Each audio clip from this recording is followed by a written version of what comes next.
SHM लंबा chapter है, derivation ज्यादा है। एंगुलर हार्मोनिक मोशन जो है वो एसएचएम का ही एक टॉपिक है।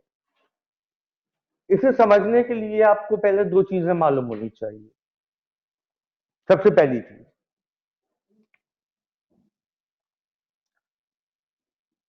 ये एक वायर है, मोटा सा वायर।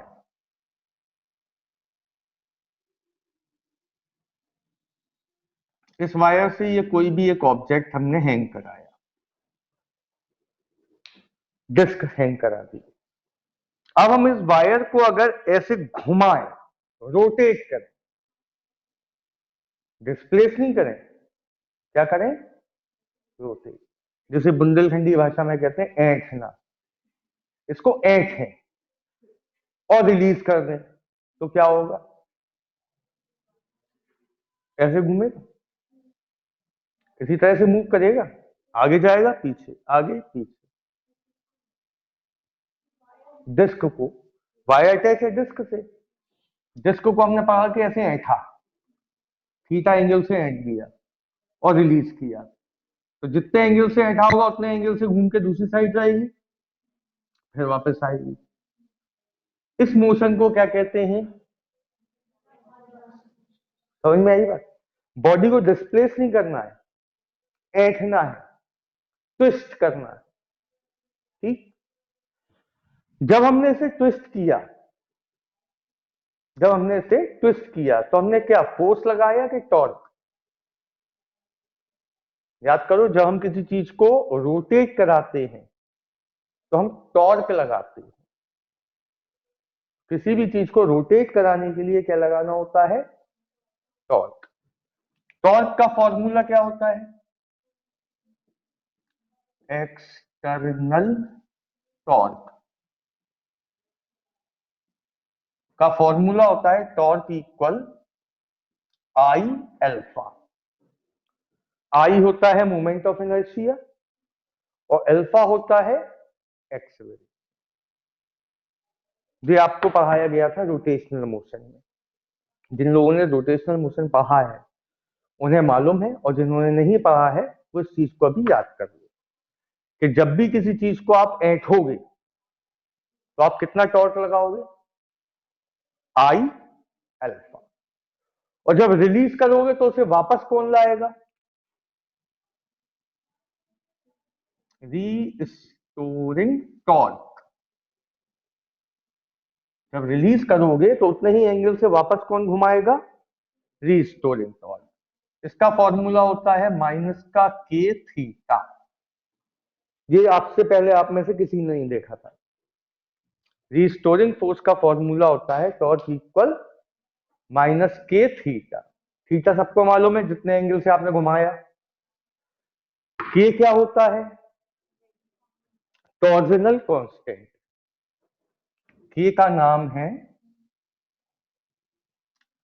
Torsional constant.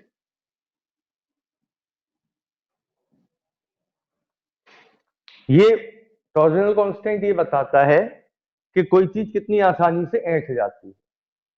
कोई आसानी से ऐंठ जाती है, उसमें ज्यादा दम लगानी पड़ती है, तो उसके हिसाब से कौन होता है, टॉर्जनल कांस्टेंट।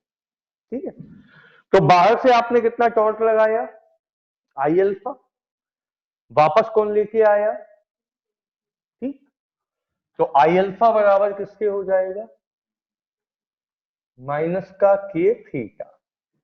हमें क्या निकालना होता था, अल्फा, तो अल्फा क्या आ जाएगा, इतना आपकी समझ में आया? ये हमारे पास किसकी वैल्यू आ गई, एक्सिलरेशन की। याद है डेरिवेशन के 3 स्टेप, रिस्टोरिंग फोर्स, एक्सिलरेशन, फिर टाइम पीरियड। तो अब हम क्या निकालेंगे, टाइम पीरियड। सबसे पहले यहां लिखेंगे it shows that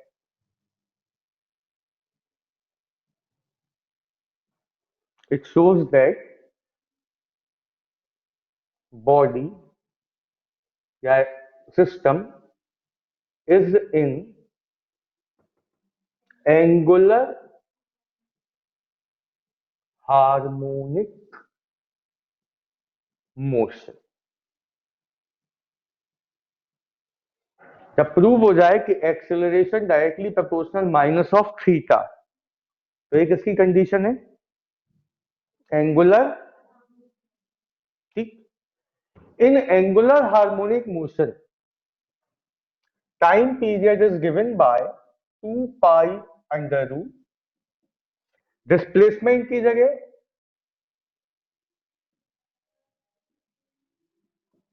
angular displacement upon, वहां क्या होता था? Displacement upon acceleration. यहां डिस्प्लेसमेंट कौन सा है? एंगुलर, एंगल के फॉर्म में, तो 2 पाई अंडर रूट, कितना आएगा एंगुलर डिस्प्लेसमेंट? थीटा। और एक्सेलरेशन कितना आया है?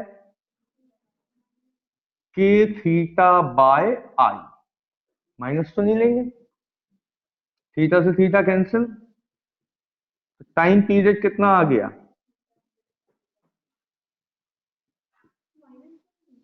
बेटा टाइम माइनस में होता है क्या जो माइनस लेंगे? निकाल क्या रहे थे भी तो देखो। क्लियर है? तो ये था टाइम पीरियड का फॉर्मूला, कौन से मोशन में? Angular harmonic motion. कोई दिक्कत इसमें?